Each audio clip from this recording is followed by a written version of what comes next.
ఇక దాంతోపాటు మీకు తెలుసు ఈ రాష్ట్రంలో పరిస్థితి ఎట్లా ఉంది అంటే ఒకవైపు చికెన్ గున్యాలు, విష జ్వరాలు, మరొక వైపు ఈ డెంగ్యూలు, పారిశుద్ధ్యం పడకేసింది. పట్టణ ప్రగతి లేదు, పల్లె ప్రగతి లేదు, కనీసం పల్లెల్లో పిచికారి కొట్టించే పరిస్థితి లేదు నీ ప్రభుత్వానికి.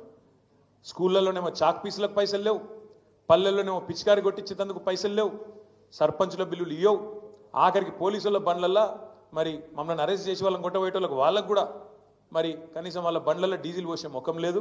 దాంతోపాటు హోంగార్డులకు కూడా జీతాలు ఇచ్చే పరిస్థితి లేదు.